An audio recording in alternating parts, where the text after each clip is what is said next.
Welcome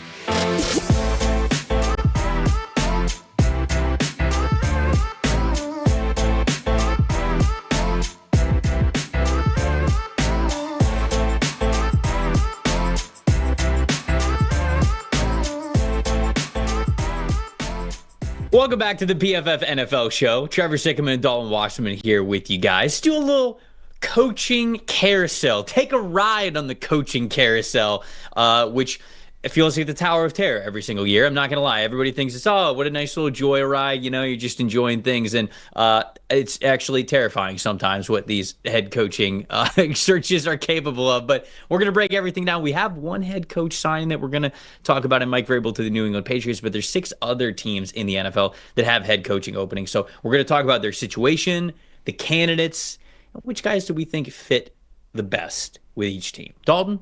How you doing, my friend? Fantastic. You know, I get to the playoffs every year, and it feels like, oh, okay, we're between playoff weekends. It's going to be real quiet. No, not quiet at all. Then you remember you have a half dozen teams looking for coaches, and there's 97 names being thrown out there from, you know, the normal names that we hear about every year to the absolutely wild, like the Deion Sanders and Rex Ryans of the world. So it's a circus. It's always a circus in the NFL, and during the week on a Thursday afternoon talking about coaching carousels, it doesn't change.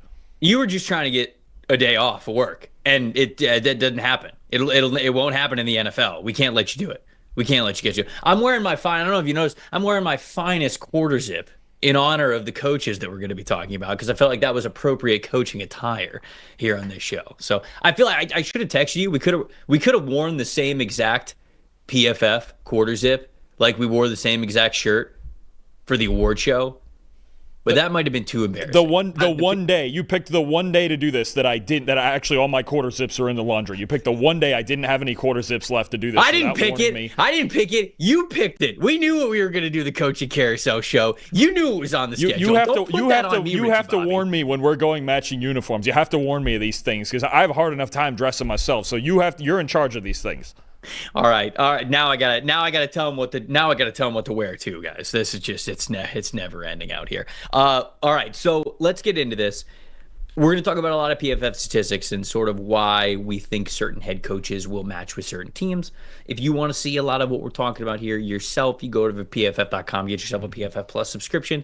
That's the best way to do that. You just want to make sure that I said that before we started the show, because I think we're going to talk about a lot of that. There's a lot that goes into coaching. Now, of course, it's not like statistics. It's not like a running back. Oh, what was his yards per carry average or something like that. But we are going to talk about overall offensive grades, defensive grades, how they've improved. We're going to talk about coaching records, but also things like EPA per play allowed, all that. So many things that you can see with the PFF Plus subscription. But, Dalton, before we get into the 6 head coaching vacancies that are currently open, let's talk about the one that no longer is. We went into this season with 7, and one of them has been filled here with the New England Patriots signing Mike Vrabel. So there's certainly some background I think that we got to talk about before I sort of ask you what you thought of this head coaching hire and really how we got here. But Jerod Mayo was the head coach this past year. It's first year in, 22 seasons, something like that, with Bill Belichick not as the head coach of the New England Patriots. Actually, it might have been longer than that.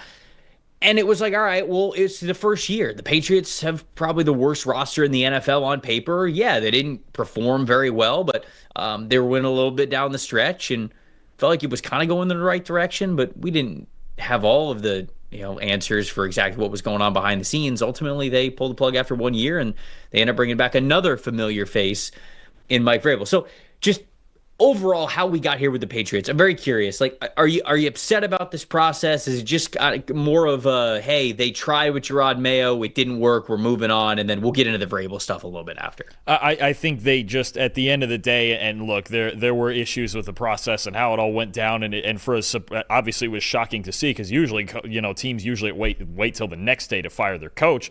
They fired Jerod Mayo right after the win over the Bills a couple Sundays ago, right? And I think, well knowing that they wanted Mike Vrabel to be their coach the entire time, and there's obviously going to be a lot of arguing about how that process all went down. But I think we got here because it was always going to be really, really hard to replace Tom Brady when he left. And because Mac Jones for a year, that worked, and then that kind of crumbled because they couldn't put enough offensive talent around him.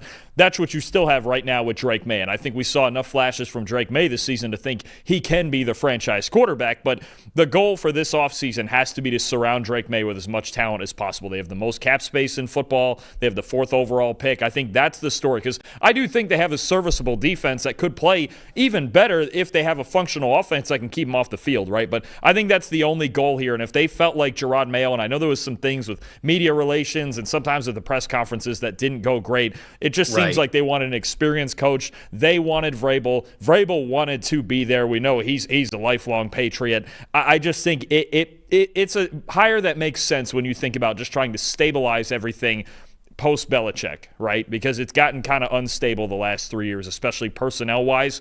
Get in here, get some functional pieces on the offensive line, find you some weapons in free agency and in the draft, and then start really building this thing around Drake May.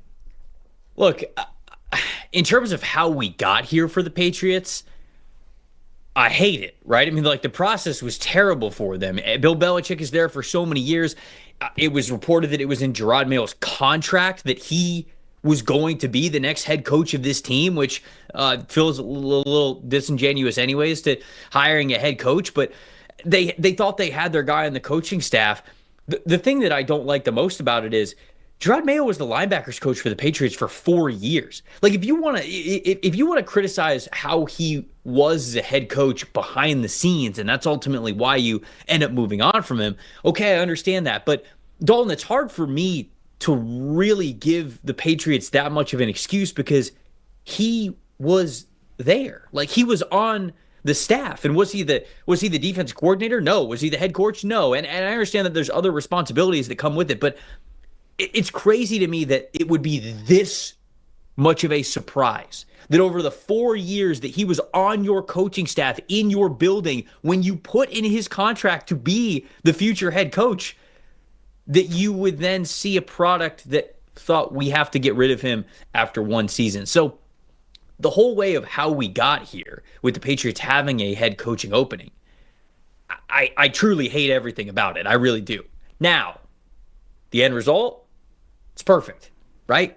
This was the best case scenario for the New England Patriots. You get an absolute legend in the franchise of Mike Vrabel, who, you know, part of the reason I think why he was available is because he ended up going to New England on Tennessee's bye week when he was still the head coach there. And, you know, he talked about at his Hall of Fame speech for the Patriots, hey, don't take this organization for granted. I've been to a lot of places. It's not like this. So very clearly, Mike Vrabel has a lot of respect for everything that goes into the Patriots organization. He will be as bought in to making the Patriots great as any head coach candidate that would have been out there for them to get. So how they got to this point, and especially as a head coach who I don't think should have ever been fired from the Tennessee Titans, to be honest with you, it couldn't have worked out better for the Patriots. So even though I hate how we got here, I do understand the optimism now that Vrabel is in the building, now that he is the head coach for the Patriots moving forward, because you mentioned a couple of things of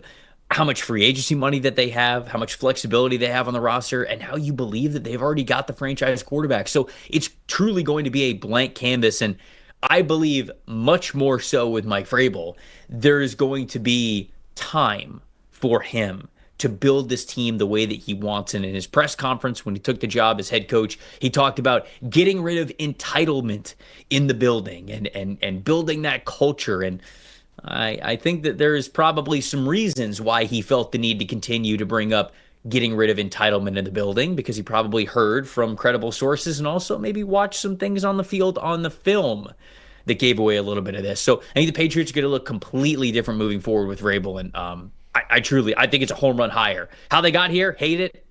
The fact that they're moving forward with Vrabel, perfect scenario for them. Yeah, no, I agree. I think you have to just, for as great as the Belichick-Brady era was, now at this point you have to cut it off. You can't let it continue to linger and try to repeat that, try to replicate that, right? That's not how it's going to be. Mike Vrabel needs to build this thing in his own image alongside Drake May and figure out what goes around Drake May. And I think the big thing for me on the field is that he understands what you need to do to incubate a quarterback into success, right? You go back to his Tennessee days, and he had a whole boatload of talent. Derrick Henry, A.J. Brown, Corey Davis, a good old line around. Ryan Tannehill at the center of it all, right, making his second stop after kind of, flunking out with the Dolphins. I think he understands what needs to happen here around Drake May. That's the biggest thing. And obviously, he's a great defensive guy, too, and we know he can handle a defense, and I think there's already some talent on this defense to work with. But creating this team in his own image, right? And I think he understands what it takes to win. And you remember the split from Tennessee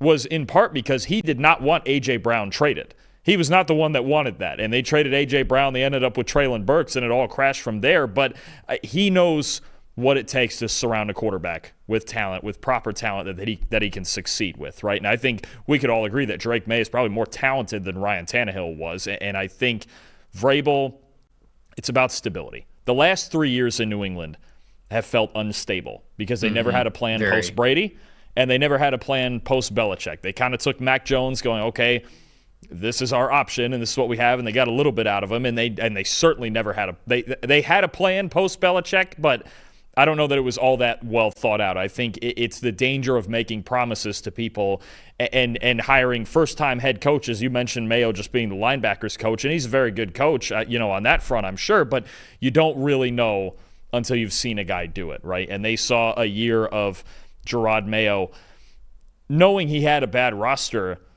but they got blown out in a lot of games. And there were games where it felt like they just didn't compete, especially down the stretch of the season. And I think that was the big thing. And then, again, there was some criticism about his ability to handle himself with the media. I don't think you'll have any of those issues with Mike Vrabel. If nothing else, he is stable. He has won before. He made 3 playoff appearances in 5 years in Tennessee. And he understands what it's supposed to look like, both from his playing days and from his time with the Titans. Nope, I agree with you completely. So, you look at the head coaching record for him. When he got hired as the head coach of the Tennessee Titans, goes 9-7 that first year, 9-7 the second year. Then it's 11-5, 12-4, 7-10. And in that 7-10 season, when they started to kind of take a dip, Tannehill gets hurt. Tannehill was sort of over the hill. They had drafted Malik Willis. They had Will Levis in there. And so it just, man, it felt like the quarterback situation was kind of deteriorating during the latter years that Mike Vrabel was there with the Tennessee Titans. But it felt as though when he had the team in a spot that he was happy with, the 9-7 year, the 11-5 year, the 12-4 year, those seasons, the Titans won so many games I felt like they shouldn't have won, where they were outmatched talent-wise, one way or another. And to me, that's a sign of a great head coach. It is somebody who gives you the ability to win those types of games. You mentioned A.J. Brown. I wonder if A.J. Brown's a New England Patriot at some point. Look, I know he's in the playoffs. I know he's with the Philadelphia Eagles, but I can't help but wonder, we're seeing A.J. Brown. He's let his emotions get the best of him this season. He's sort of let his frustrations, I think, been on his sleeve when it comes to his situation in Philadelphia. I'm not saying it's imminent or anything. I just wonder if there's any chance at all that A.J. Brown might not be happy in Philadelphia anymore. Who the first person to pick up the phone is. It's going to be Mike Vrabel, the guy who never wanted him traded from Tennessee anyways. So just something to think about there. You mentioned that they've got the most cap space to work with. I think that's why I think this roster is going to look very different when they snap the ball for the first time in week 1 of the regular season next year. So will be interesting to see how Gerard Mayo is able to, not Gerard Mayo anymore. Mike Vrabel is able to retool that Patriots roster, like you said, in sort of his own image and how he sees the game and how he wants the game played. So I wonder if we're in for big changes here for the New England Patriots moving forward. But I love it for Drake May. I love it for this team. He's now got a stable coaching situation, and I think it's going to be fun to watch moving forward. The other teams that still have head coaching openings, which we'll get into some candidates, we'll talk about these teams and who we think really fits best, is we've got interviews ongoing. We've got requests open for coaches that are still in the playoffs right now, but we got the New York Jets, the Chicago Bears, the Las Vegas Raiders, the Jacksonville Jaguars, the Dallas Cowboys, and the New Orleans Saints. Let's start with the Dallas Cowboys, right? Because we never know what Jerry Jones is going to do, so we might as well get this one out of the way. When we look at the Cowboys, finished this season 7-10. This is the first year out of the last 4 years that they did not finish with a 12-5 record. Mike McCarthy was their head coach. He's no longer there. Fired after 5 seasons. He had 3 12-5 seasons before this past year when it was 7-10. Dak Prescott missed a good portion of this season, so he was dealing with the backup quarterback there. They're currently picking number 12th overall in the 2025 NFL draft. A couple of known candidates that they have here for this job. Deion Sanders is the one that garners the most flash at the very top of the list. Robert Saleh, the former head coach for the New York Jets, is also on this list. Leslie Frazier, who's been a head coach before in this league with the Minnesota Vikings back in 2011, but he's really just been a defensive coordinator since then, since he got fired there in, I believe it was 2013, 2014, one of those years. And then Kellen Moore. Kellen Moore is the other one who is most recent offensive coordinator for the Philadelphia Eagles, but he was the offensive coordinator for the Dallas Cowboys for 4 seasons there from 2019 to 2022 as well. So, when you think about the Dallas Cowboys, Dalton, what names really stand out to you? Talk to me about this team, where they're at, and the type of coach that they would really need moving forward. I mean, I think of all these teams, the hardest one, because you mentioned it. We don't know what Jerry Jones is thinking or what he's going to do. We don't know what type of connections he's going to use to get here. We have no idea what type of coach he wants, right? Because you've got the whole litany of them here. Kellen Moore, a guy that he knows and is a good offensive mind, and he's watching in Philadelphia have all the success he's having, right? But he's so familiar to Dallas's organization that he's obviously given him a call. Robert Saleh and Leslie Frazier, I think, is clearly just, okay, our defense wasn't good enough this year. Let's try to fix the defense, and you find an offensive coordinator to go with it. And then obviously Deion Sanders is the name that everybody's looking at because of the connection to Jerry also. But with Deion, it's a major question mark, I think, right? And he's done great work at Colorado over the last 2 years, and a big part of that has been collecting talent and bringing it into that school. But I think there's a lot of parts of NFL coaching and situational football that he needs to work on. And then it's a question of, is he going to bring the entire staff with him? Right now, his offensive coordinator is Pat Shurmur, who was an OC in the NFL and a head coach at one point. And his defensive coordinator is Robert Livingston, who used to work under Lou Anarumo in Cincinnati. Does that whole staff go with him, and is that entire staff ready to take on a task of this caliber? Because I think no matter who the Cowboys hire, they're going to be expecting to get back to the playoffs next year, right? Before this year, they had won 12 games 3 years in a row. This is clearly, right now, it's clearly the best team of all of, not only they have the best record, but it's the best team and the most star-laden team that you have out of any of these openings. Dak Prescott's going to be your quarterback coming off injury. You have CeeDee Lamb. You got to extend Micah Parsons, but there are plenty of pieces to work with here, and there's a realistic road of getting back to the playoffs. And you got to know, like, Dallas, it's such a circus anyway there, right?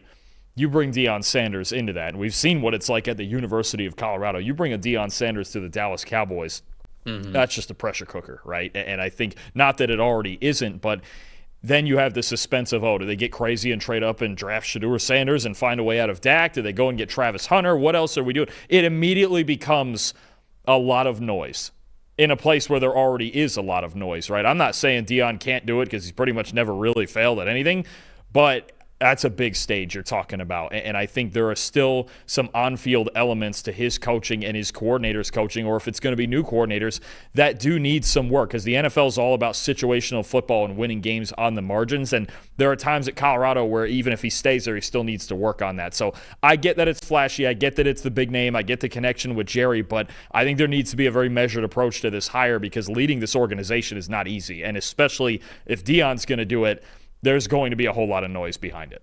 Yeah, and I think so too. I think that Deion makes sense in terms of the Cowboys being the Cowboys and Jerry Jones being Jerry Jones, about wanting to be talked about and, wanting to have the headlines and everything like that. And if that's the case, obviously you go for a very charismatic head coach in Deion Sanders. And I think this is a legitimate possibility. I really do. I don't know if it happens, but here's the thing.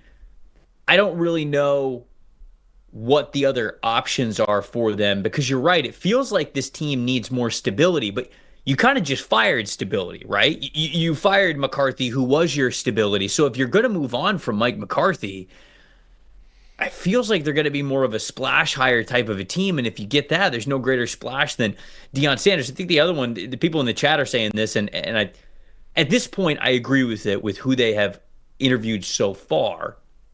Kellen Moore is the most interesting, but man, Moore would be 36. He's 36 years old. I mean, he's young. He's really young to be head coach of the Dallas Cowboys. And obviously, if you're getting the job with Dallas, you've got to have some sort of inline thinking with Jerry Jones. And the experience that Kellen Moore had with Dak Prescott, I think, goes into his favor. The fact that he was in the building for 4 years, I think, goes into his favor as well. He had a couple of years where, man, Dallas's offense was hot with him as the offensive coordinator, and certainly with him and what he has done in Philadelphia. Yeah, of course, he's got good players to work with. I don't want to say that that's not a thing, but Kellen Moore, they could convince themselves that he could be the guy. He'd just be – the thing that I would be worried about the most with Kellen Moore is he's 36 years old. He's a young head coach, and not that age is everything, but you mentioned why they're interviewing a Leslie Frazier. a Robert Saleh, right? It's the defensive side of things. So if you want to say, all right, we're hiring Kellen Moore because we would love the connection that he had with Dak. He thinks in line with Jerry Jones. He's in tune with the front office, all that kinds of stuff. That's good. Does he have the Rolodex? Do they have the ability to hire then the right defensive coordinator? Because this defense was not good this year. Took a major step back after Dan Quinn left to go be the head coach in Washington. So, shoot, if they still had Dan Quinn on staff, I feel like this would be a little bit of a no-brainer. You just elevate Dan Quinn to make him head coach, but they're 1 year too late on that. So, as crazy as it is, until we really get some more candidates on the list that I think are legitimate, I do think that Kellen Moore and Deion Sanders are the two most likely here for Dallas. Yeah, I wouldn't mind seeing Kellen Moore as the head coach, and then actually one of those other two guys we mentioned, Robert Saleh or Leslie Frazier, brought in as the defensive coordinator. I think an experienced defensive coordinator. I always go back to what Sean McVay did in his first year with the Rams. He brought in Wade Phillips as his defensive coordinator. He just gave him the keys. He said, listen, I'll run the offense, I'll make the speeches, and you go run the defense the way you've been doing it for 30, 40 years, right? And I think that's a similar element here with Moore, where I wouldn't want to see him bring a young defensive coordinator with him, right? Some sort of unknown. I think if you had Kellen Moore and Robert Saleh, right, and just each of them gets their side of the ball and Kellen Moore makes the speeches, I think it makes a lot of sense, right? And I think his familiarity in Dallas, both as a player and as a coach, it's a little more comforting knowing he's been there before. And we have to remember, when he split with the Cowboys, it wasn't because he was doing a bad job or anybody in the front office thought, okay, Kellen's the problem here. They split because Mike McCarthy did not agree with Moore's offensive philosophy. Even though it was working amidst 12-win season, McCarthy wanted to call the plays, and that's really the only reason that Kellen Moore, they I guess he didn't get fired. They said they mutually split, and then he goes to the Chargers, and that's just a mess because they were a mess anyway, and they couldn't run the football or play defense or anything. And then this year you're seeing, back to Moore running the offense in Philadelphia, the value of running the ball. And I think that's what he's going to want in this team regardless is, look, we need to get better on defense. That much is obvious. The defensive line, especially as a team, they were 30th in the league in run defense grade. And he's seen with Saquon Barkley having a 2,000-yard season in Philly, the value that brings. So I do think Kellen Moore would come in with the attitude of, look, it's obvious the Cowboys need to run and stop the run because they didn't do that all this year, and that's why they went 7-10. You have Parsons with the pass rush. You've got a good set of weapons with, CeeDee Lamb and Jake Ferguson and Jalen Tolbert and Kevontae Turpin. You have enough there to work with, and if you wanted to draft a running back, somebody like an Ashton Jinty, well, now you got some balance on your offense. But I just think I think Kellen Moore can work. I think you bring in one of those two names or somebody else, even a Lou Anarumo, as a very experienced defensive coordinator that he can just hand that side of the ball and turn his head and go, okay, Kellen, Dak on offense, and the rest happens on defense with Parsons and company, and we'll be fine. And I think then there's a realistic road for this team getting back to the playoffs. I think Anarumo is a great call out by you. I think that it can make a ton of sense. Again, that's the only thing that really gets in the way of me really leaning into the Kellen Moore selection is what are they doing then at defense coordinator? And the issue with it is not that they can't go out and find somebody to be a DC. You definitely can, but if the DC hire and the head coach hire are so independent, like if it's like, all right, well, Kellen doesn't know a lot of defensive coordinators, so like we'll just hire the defense coordinator. Then is there this weird relationship of like, okay, well, technically the DC is not like Lou Anarumo. I thought of like Wink Martindale as well, who was with the Michigan Wolverines this past year, obviously with the Giants for a couple of years, longtime defensive coordinator. He's interviewed with the Colts, with the Bengals, with the Falcons for their DC positions. So he's somebody who's taken NFL interviews. He's looking to make the next jump. But you know what I'm saying? Like if you were to hire a Kellen Moore and then independently you're hiring like a Wink Martindale, does Wink at some point, and I'm not saying that this is him, I could say anybody, like Anarumo could be this as well. If there's any sort of struggle where the vision is different with offense and defense or whatever, did this defensive coordinator, do they not respect the head coach title that Kellen Moore has? So they just like, dude, I'm wasn't hired by you. You weren't my choice. I'm not here because of you, kind of a thing. So I don't know, just something to think about there with the Dallas Cowboys, which, like you said, are a very interesting situation. Let's go to the Jacksonville Jaguars next. Jaguars have a head coach opening after firing Doug Peterson after 3 seasons. Jacksonville in their 3 seasons with Doug, 9-8 the first year, 9-8 the second year, and then 4-13 this past year. They're picking number 5 overall in the draft. And Man, I've said this before. I thought that they nailed it with Doug Peterson. I thought they absolutely lucked out with him being available when they hired him. I thought this was going to be it. The ascension of Trevor Lawrence. The Jags were going to be on top of the AFC South, and it really plateaued and then fell off a cliff this past year with a lot of what they had to go through. So when you look at the coaches that they have interviewed, and getting the most out of Trevor Lawrence remains the most important thing. Yeah, they've got things on the defense side of the football they got to work through, but I don't know if you are really ignoring the Trevor Lawrence aspect of this to make the defense better. I still think that that is what's most paramount here. They've interviewed Tampa Bay Buccaneers offensive coordinator Liam Cohen, Robert Saleh, Aaron Glenn, the defensive coordinator for the Detroit Lions, Ben Johnson, the offensive coordinator for the Detroit Lions, Patrick Graham, who's been the DC with the Raiders and the Giants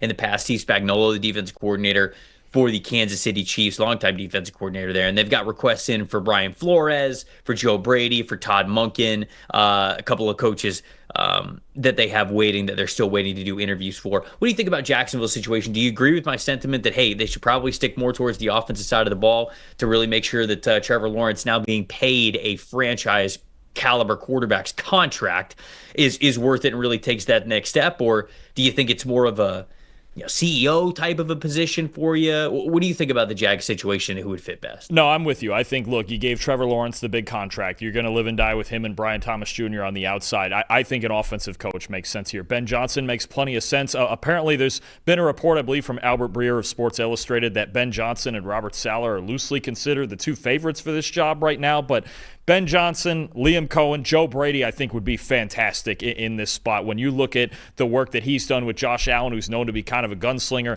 gotten him to play a little bit more conservative and turn the ball over a little bit less, and now he's playing really his best football on top of the elite football he's already been playing for years. I think Joe Brady would be great. Todd Monken's a guy I think who should get consideration for a lot of jobs, but I think the first priority here is to build this thing around Lawrence, right? And I think they need to fix the offensive line. They need more depth, in the weaponry, and they still have some good weapons when you're talking about, obviously, Brian Thomas, Christian Kirk. They have Gabe Davis when he's healthy. Evan Ingram's still there. The two backs, ETN and Bigsby in the backfield. I think that's the general theme for me, even on the defensive side of the ball. The Jags are not completely devoid of talent. They've just completely lost all that. I want to call it the mojo, because they made the playoffs in 2022. They started, 8-3 in 2023. And their lack of being able to protect Lawrence, especially up front, has just ruined the whole thing, and it's what's caused them to lose 18 of their last 23 games. So you're talking about just a stretch like that is untenable for the current coach to stay, and that's why Doug Peterson was fired. But now, with Ben Johnson, we do have the overarching question before we even get into the personnel of, well, who's running the personnel side of this? Is it Trent Baalke or is it not? And even Shad Khan had said recently, I think, wasn't it sitting right next to Trent Baalke, I could have this guy here or maybe I don't, depending on what the situation is. So it just seems like there's a bit of a lack of direction when it comes to kind of the vertical structure of this organization of, is Trent Baalke going to be there? Is that going to affect what coach they can hire? Are there some coaches who won't go there, whether or not, if Baalke is there or not, and that's really the X factor in it all. But to me, my first priority, more than making anybody in the front office happy or trying to align, we need to build this team around Trevor Lawrence. We've seen what it can be before. They made the divisional round with a relatively flawed team because Lawrence got raging hot, and we know how talented he is, and he's still super young, right? You have to take advantage of the quarterback you have, because honestly, he's a top 10 quarterback talent. I don't think we have any questions about that. He can make every throw on the field, great athlete, all of that, but you have to protect him, because this is 2 years in a row now that because you didn't protect him, he's dealt with injuries. And anytime you're a team where you're starting quarterbacks dealing with injuries because you didn't protect them, you're bound to have a disaster on your hands. So that's where it would be for me. I would hire an offensive head coach. Again, figure out an experienced DC around that. Simplify the defense a little more. Please do not play as much man coverage as you did this past year in Jacksonville, and let it go from there. Ben Johnson, Liam Cohen, Joe Brady. That's where I'd be looking for this team. Those were the three names that I was just about to say. And I kind of want to focus a little bit on Liam Cohen, who did a fantastic job with the Tampa Bay Buccaneers this past year. And I think that he would be a good head coaching hire. I know that Bucs fans out there are probably telling me to shut up, but the cat's out of the bag. It really is. I'm not hiding Liam Cohen anymore. The NFL is well aware of what a great job this guy has done. Now he's only 39 years old. He was their offensive coordinator just for one season there in Tampa Bay. He started his NFL coaching career under Sean McVay as an assistant, and then kind of bounced around there from Kentucky a couple of times. He ended up being the OC for the Rams at one point, but he wasn't the play caller. Sean McVay's the play caller, and then he goes over back to Kentucky because he's like, all right, well, I want to be the offensive coordinator. I want to be able to call plays. So he ended up going from Kentucky to the Los Angeles Rams, back to Kentucky so he could call plays. Then he gets a job as the OC with the Buccaneers to call plays. And Tampa was fantastic. They were top 5 in the NFL in EPA per play this season. He got a ton out of Baker Mayfield. This is one of the best versions of Baker Mayfield that we have ever seen as a passer and as a runner. They were really able to figure out their run game with Bucky Irving leading the way as a sensational rookie there. Going through injury, missing Mike Evans for a little bit of time, missing Chris Godwin for almost the entire year, and yet that offense continued to play very well, and I think that Liam Cohen is a big reason why. So the visions of him with Trevor Lawrence, I think, are great. Now, I don't know anything about what Liam Cohen would be like as a head coach. He has never been a head coach before, whether it be at college or the NFL level. So that's always a little bit of a roll of the dice there. You know, Trent Baalke being there, like you mentioned, as general manager, I think is also a roll of the dice given his track record. I would say certainly recent track record with how Jacksonville's roster has just not panned out, and they had a. You know, I'm not going to sit here and say that Doug Peterson was blameless in any of this, but Super Bowl winning coach, a very successful coach who has won in this league, and the roster just was not able to come to fruition with Doug Peterson and Trent Baalke, and I think Baalke is to blame for some of that. Not entirely, but he takes a good chunk of it. And so if he's going to be the general manager with Liam Cohen, I mean, doesn't matter necessarily. So I wonder if the best case for Jacksonville is if a Ben Johnson comes there and has some sort of general manager control. And you mentioned the awkward little Zoom interaction between Chad Khan, the owner, and Trent Baalke sitting right there. And he's like, yeah, I mean, if a head coaching candidate gives me a compelling case to move on from Trent, I'll move on from Trent. And he's sitting right there. It's like, all right, this is a little awkward now with this happening. But don't ever do that to me. What'd you say? Don't ever do that to me up here on this desk. No, I don't plan on it. I mean, look, it. I just, make sure you do your job right, and I won't have to do that. That's not a little bit of a threat, but that's the hard. That's the hard part now. Oh boy, now I got Joe Brady, Liam Cohen, Ben Johnson. Those are the three. I agree with you. Let's stick with those for the Jags. Those are my favorite candidates there for the Jags for those reasons. Let's talk about the Chicago Bears next. So the Bears. They fired Matt Eberflus in the season after 3 seasons, technically, 2.5, getting rid of him earlier this year. They have had a long head start on their coaching search because of them moving on from Eberflus pretty early on in the process. They're 5-12 this season, picking at number 10 overall. So their head coaching candidates are pretty extensive already. Thomas Brown, who is the interim head coach and offensive coordinator, they interviewed with him. Pete Carroll, Aaron Glenn, Ben Johnson, Mike Kafka, Mike McCarthy, Drew Petzing, the offensive coordinator for the Arizona Cardinals, Ron Rivera, David Shaw getting a shout out, the old Stanford coach, Arthur Smith, Anthony Weaver, and then they've also got requests in for Brian Flores, Todd Monken, Joe Brady, Matt Campbell, Marcus Freeman, Cliff Kingsbury. I mean, Adam Stenavich as well from the Green Bay Packers. So long list of candidates that they have interviewed here for the Chicago Bears, and I think it's such a long list because they know they've got to nail this. They have to nail this. If not, Ryan Poles is going to be out of there. Chicago Bears fans they know that the clock's ticking. Not that Caleb Williams is going anywhere, but you want to maximize the rookie contract there for him. And so if you can nail this head coaching hire, you can really slingshot your franchise into a great direction. But if you don't, then all right, now you're in a situation a little bit like Jacksonville where it's like, all right, it's not the worst thing in the world. We still got a quarterback we can believe in, but now you're paying them a lot of money to do so. Roster flexibility is a little bit more tight. So ultimately, long list of head coaches here for the Chicago Bears. Any few in particular that you're really honing in on that you like for this situation? I think Bears fans are rightfully nervous because they've already seen this 3 times before with Rex Grossman, with Mitch Trubisky, with Justin Fields. All their head coaches were fired after their first year in the league, right? So I think that's the problem. Is it's deja vu all over again. And I think both from this list of names, because I think for a team like Jacksonville, it was very obvious. Listen, get an offensive guy, build around Lawrence, you have it. This is a team with the way the culture has been lately, where they're riding this line between Do we get a figurehead in to fix the culture and just the mindset of this team and figure out the football after? Or do we just lean completely in on Caleb Williams? I think in the first bucket, you have guys like Pete Carroll and Ron Rivera and David Shaw and even Marcus Freeman, Notre Dame's current head coach, who are thought to be culture builders, right? And they'll bring an air of optimism to this team. But then you have, again, Ben Johnson, Mike Kafka, Joe Brady, Todd Monken, guys like that, who you go, okay, we're going to build this around Caleb. That's probably what they should do, but I get the sentiment of the other way of like, we need some feel good around here. That's probably why Pete Carroll was brought in for the interview. It's like things are just so negative constantly here in Chicago with the team, with the front office, with the fan base. There's always something. It's been one of the premier circuses in the NFL for the last 5 years that I get why they would want, even Mike McCarthy, why they would want a candidate like that to just calm everything down and create a process where Caleb can get better and we can really develop this team the way it's supposed to. Because there's flaws on this football team, right? Your quarterback didn't develop much the first year. Offensive and defensive lines are not great.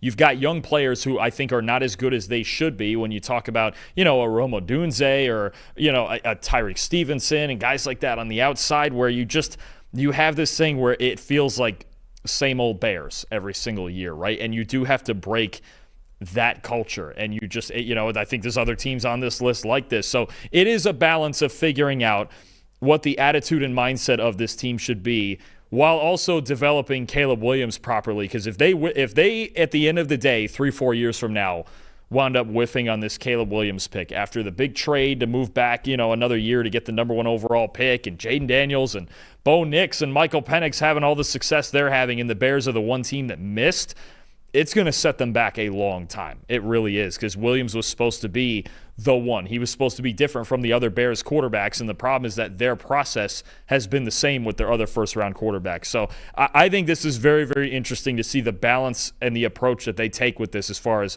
building the culture and just finding some optimism around this team, or, okay, let's just get offense heavy and go Caleb Williams, because I think it's a much more difficult choice than it is in a place like Jacksonville. My favorite for this job is Pete Carroll. And the only thing that really gives me a lot of reservation with that is he's 73 years old. He very clearly one of the oldest head coaching candidates, the oldest head coaching candidate that's going to be out there. And what I love about Carroll, though, is Carroll went from being the head coach of the New England Patriots in the late 90s to the head coach of the USC Trojans for about 7 or 8 years, and then immediately into the head coach of the Seattle Seahawks up until 2023. I mean, being a head coach, you talk about stability. Being a head coach is just what this guy has been for the last 25 years. This is who he is. This is his DNA. And when he sort of got, it was a weird move, right? Like Pete Carroll was like, I kind of want to keep coaching this team, and Seattle was like, nah, and they end up getting Mike Macdonald. I think Mike Macdonald's going to be a great head coach, and I think that is a good move in terms of bringing him into the building. I understand that, but Pete Carroll still wanted to coach, and if he still wants to coach, I genuinely think that he is the best candidate to get the most out of Caleb Williams and to stabilize everything that's going on with Chicago. Now, the other ones that are intriguing, McCarthy is intriguing. I know some people are going to roll their eyes at that, but McCarthy is intriguing because, again, you talked about the stability of how much he won when he was with the Green Bay Packers, how much he won with the Dallas Cowboys, and just somebody who I think could get a good amount out of Caleb Williams. And then when it comes to those other two candidates that I would shout out for them, Cliff Kingsbury is one. We know he's got the connection with Caleb Williams. There was talk before the draft about like, Washington, how much do they prefer Caleb Williams, or they try to move up to number 1? I mean, does that make a lot of sense to be able to go get a guy who played with him before? So now we get that connection because we saw what Cliff Kingsbury was with Jaden Daniels. And if you believe that he could replicate that with a guy who he has experience with, then maybe you go and make that decision. I think that Cliff has talked about how, he learned a lot of lessons from when he was the head coach of the Arizona Cardinals. So I think that could be in consideration here if getting the most out of Caleb Williams is what's most important. And then Todd Monken. I'm just a big fan of Todd Monken's. I think that he is such an underrated head coaching candidate in this league. Now, he has interviewed for plenty of head coach jobs over the last couple of years. So I don't know if he's just like right there, like always finishing kind of like second, third place when it comes to these head coaching spots, or maybe he just doesn't interview super well, but his resume is incredibly impressive. I mean, just going back from where he is now, he's been the offensive coordinator for the Baltimore Ravens over the last 2 years. Lamar Jackson's about to win his second straight MVP. So he has helped lead Lamar Jackson, get the best out of Lamar Jackson in the last 2 seasons to be a back-to-back MVP there. Before that, he was the offensive coordinator for both of Georgia's national championship runs with Stetson Bennett as his quarterback. Before that, he was offensive coordinator of the Tampa Bay Buccaneers and the Cleveland Browns, so he was an offensive coordinator a little bit there.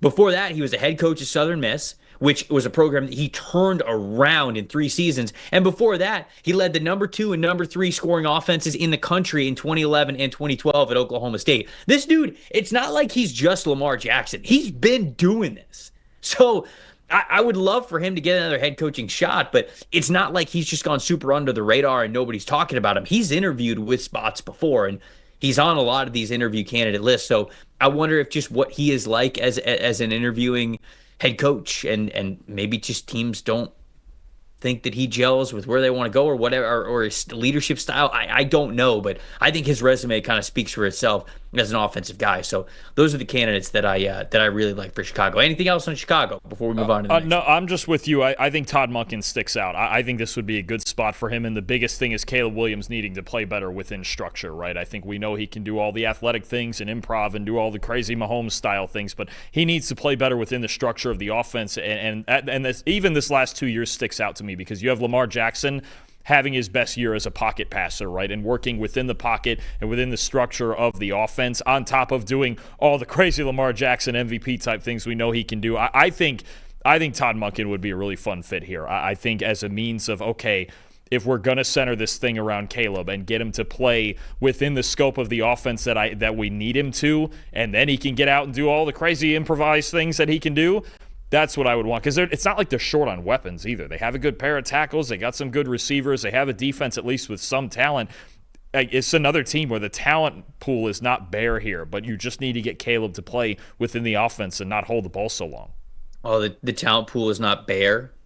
It's not bare? Oh, see, I wasn't even trying that time. See that? Sometimes I do these things intentionally. I wouldn't even try on that time. No.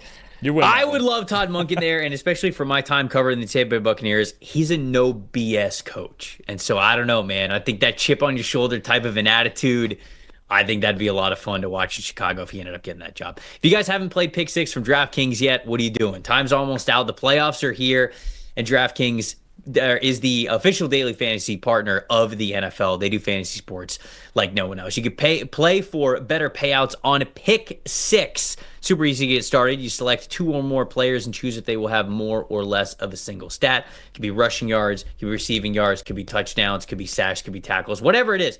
Check it out. Pick 6, available in most states, Missouri, California, Texas, Georgia, among others. They make it even sweeter for first-time users as well. New Pick 6 customers, you play just $5. You get 50 in Pick 6 credits. We got a lot of fun matchups coming up in the divisional round. Baltimore Ravens and Buffalo Bills is the one that sticks out to me. And who wins this rushing battle is going to go a long way. I like Derrick Henry versus this Buffalo Bills rushing attack. Sneaky, but the Bills haven't been great when it has come to run defense grades so far this season. They were 27th in run defense grades overall. And if you just look at their interior defensive line, they're 30th in the NFL.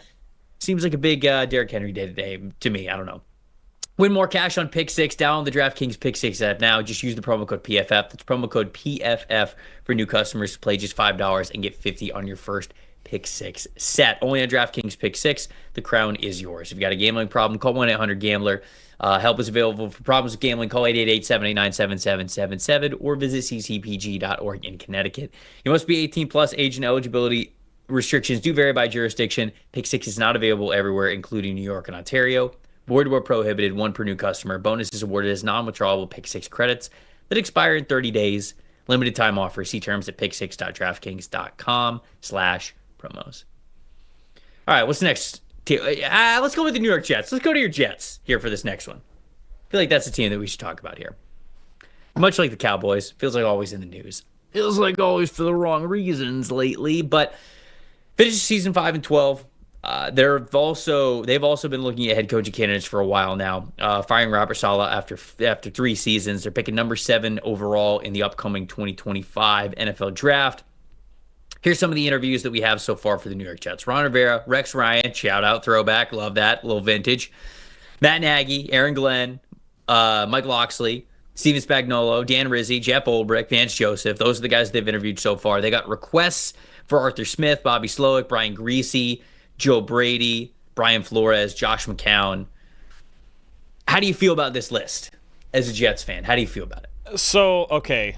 So as far as the list goes, I think two guys that stand out because I from what it sounds like, they're the two guys that really want the job are Rex Ryan and Aaron Glenn. Aaron Glenn played for the Jets for 8 years, made, I believe, 3 Pro Bowls. He was a terrific cornerback for them back in the day. And from there are some circles that believe, he's got connections to the Jets and the Saints, but there's some circles that believe that he wants the Jets job, that's the one that he's looking for whenever the Lions are done with this playoff run, that he's going to want this Jet job. We know Rex Ryan has gone on TV and radio everywhere talking about he wants that job and he would bring that team to and everything he would do. But I think the big theme for me here, so these, some of these other teams were given all the football on-field reasons for, why this coach might fit or this quarterback or whatever.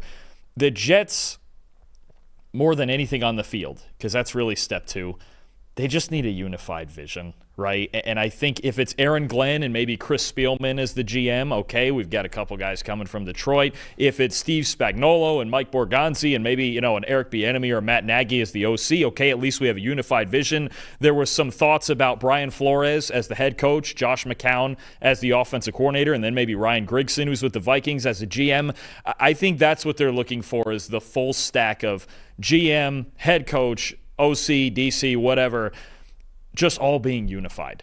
Because it just, lately, that's what it's felt like, is nobody in the Jets building, especially the last 2 years with Aaron Rodgers in the building, nobody's been unified in decision-making, right? And that's where we've gotten to, where everybody was fired after week 5, and we're just improvising our way through 2/3 of the season, and there's no real direction, right? I mean, they ran 2/3 of the season with no GM, no head coach. Basically, Nate Hackett was on the sidelines, but they essentially fired Nate Hackett too. They need a unified vision.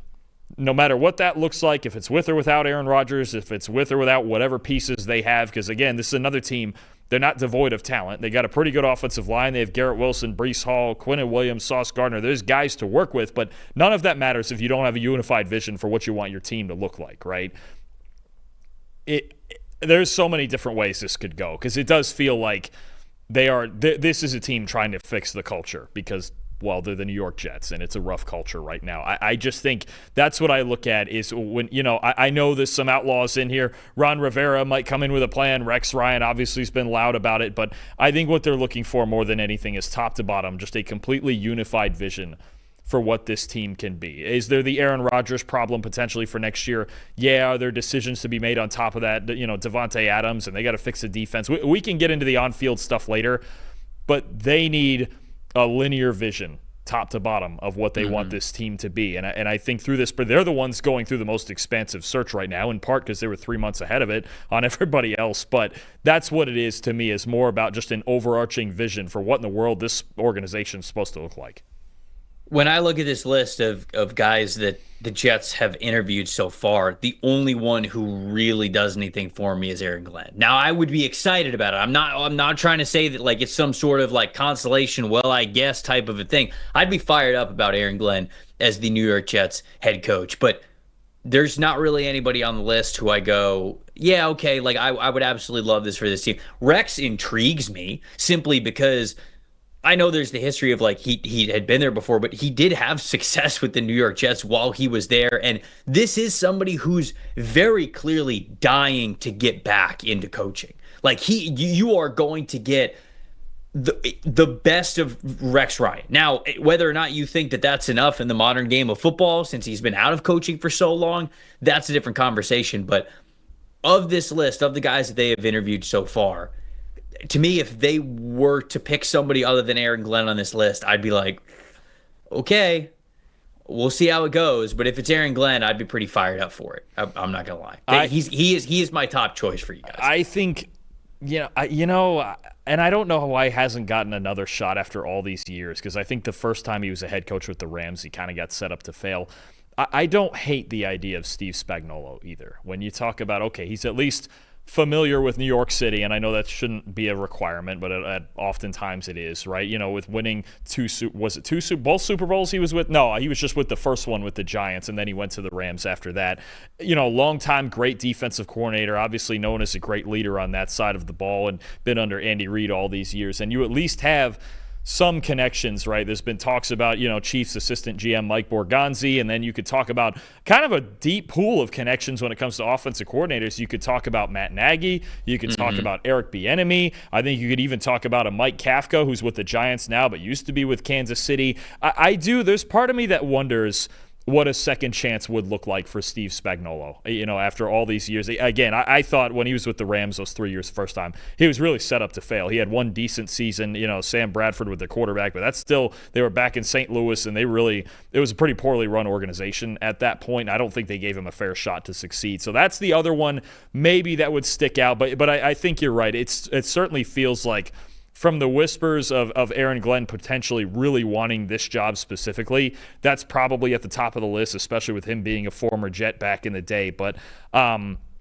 I think they are smart to do the most expansive search they possibly can, because they're going to be, whether it's this year or next year, Aaron Rodgers isn't going to be there very soon, and they need to figure out what in the world the long-term plan looks like for this team, because the previous regime didn't get it figured out with Zach Wilson and the guys that they have. And they still have a number of talented young players to work with that they need to find a way to keep around if they're going to win anytime soon.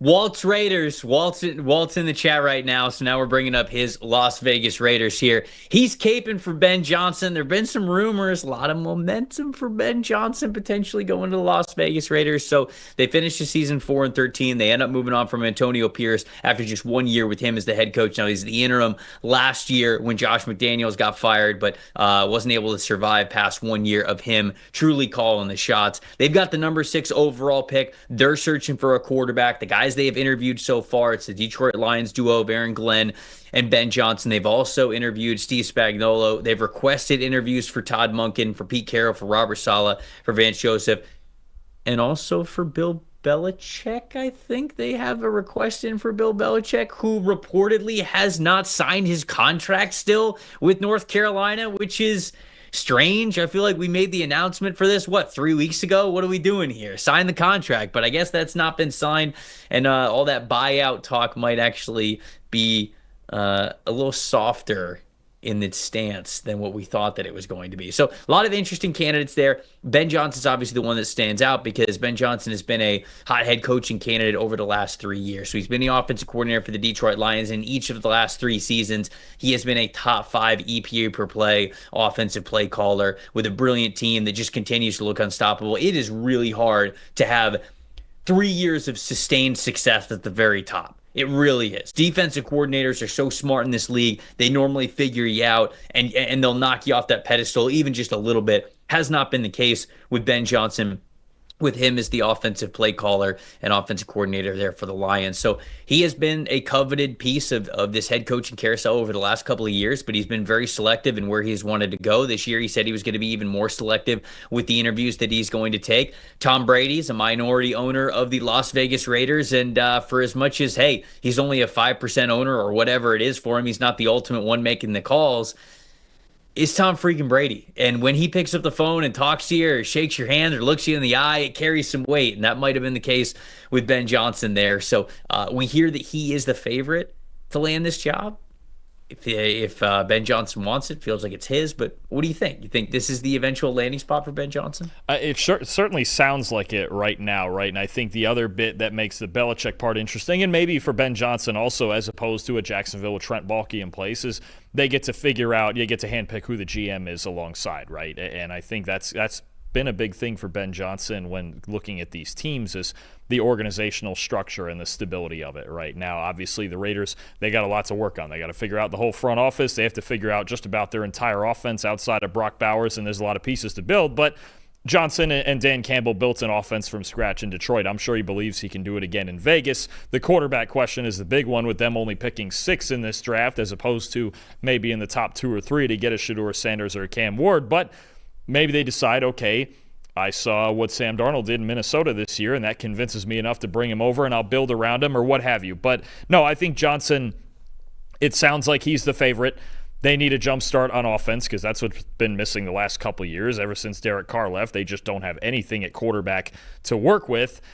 The Belichick thing is interesting, obviously, because he's still Bill Belichick. Then you have an open GM spot. So in theory, if he went to Tom Brady and said, well, I want power over the whole thing, if Brady gave it to him, well, then Bill Belichick's going to be in there. But I think they're going to try to seal it with Johnson. There's some other good names on this list. There's another one who interviewed a Todd Monken, but I think it seems they've zeroed in on Johnson, and they want him to go in there and restructure what they want this offense to be long-term because they have a couple of pieces, pretty good offensive line. Actually, it's not terrible, and Brock Bowers, one of the best tight ends in football already, but they need, just like they did in Detroit, to just find every bit of offensive talent they can, and then just work from there because you're in a division now with Patrick Mahomes, Justin Herbert, and Bo Nix being coached by Andy Reid and Jim Harbaugh and Sean Payton. You need to be on that level, and they better hope Ben Johnson will be on that level. Yeah, it's basically Ben Johnson or bust, it feels like, for the Las Vegas Raiders. And I don't feel that way for most other teams, although most other teams would love Ben Johnson as their head coach. But I feel like there's other ones where I point to and I go, yeah, okay, if it's not Ben Johnson, though, I think that they could get by with this guy. I think that he could be a really good fit. Of those names that I sort of listed up, maybe Steve Spagnuolo for the reasons that you listed. You know, he has a pretty big Rolodex of coaches that he has worked with. He could bring in guys as his offensive coordinator, and you could feel good about that. You might even be able to bring one of those Kansas City guys over to be the general manager. You know, you mentioned Mike Borgonzi as somebody that you might be able to have that continuity and connection with right off of the bat, which I think is really, really important. So that one, I think would probably be like a second place scenario for me, but we're all in on Ben Johnson. I mean, this was a terrible rushing attack. You got Brock Bowers, but you really need to be a lot better in the passing game. You've got to have somebody who knows what it's like to win at the quarterback position and know that from, I think, the head coaching's headset, the way that Ben Johnson has with Jared Goff over the last 3 years. That's the guy that you want on your side of the table, evaluating the quarterbacks that you would go out and get, whether the guys that you are drafting, bringing in free agency, whatever. The talent evaluation part of this for Ben Johnson, to me, is just as important as the coaching aspect of it, which I think that he will do the talent evaluation part very well as a head coach, certainly on the offensive side of the football. So for me, for the Raiders, I think it's Ben Johnson or bust. The last team that we're talking about here is the New Orleans Saints. So the New Orleans Saints are such an interesting organization. They go 5-12 this year, went through a lot of injuries, ended up firing Dennis Allen. I mean, they came out of the gate hot, right? 2-0, absolutely demolished the Carolina Panthers, demolished the Dallas Cowboys. It looked like they were going to be riding high this season, and then it all really came crashing down with a lot of injuries that they had to deal with and just not being able to sustain that level of play. They end up firing Dennis Allen, who was the head coach for the last 3 seasons, but he's been the defensive coordinator for the Saints since 2015, even before then. Mickey Loomis is still the general manager for this team. You know, just listening to some of his press conference and some of the recap of his press conference, it seems like they're pretty happy with kind of like where the team is and how they've built it. And they just feel as though the injuries sort of caught up to this team, and that's about it. Like, I would have looked at this. I would have looked at this offseason and this move to move on from Dennis Allen as, okay, the Sean Payton era is over. Let's bite the bullet on the dead cap. Let's bite the bullet on all of our cap issues. Let's make a lot of the cuts to the veterans that we need to move on from this team. Let's get a youth injection into this organization and totally turn the page to just a different type of organization.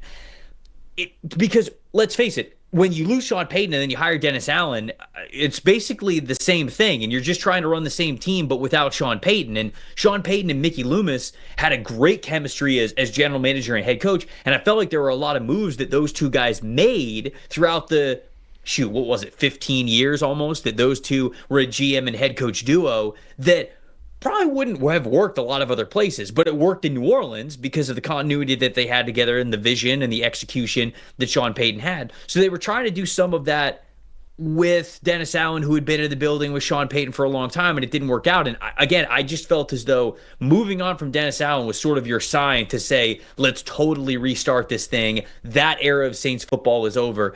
And it does not feel, it certainly didn't sound like Mickey Loomis was anywhere closer to doing that. It feels like they're going to hire a head coach that they want to be on the same page for where this roster is, to be a quick turnaround type of a team.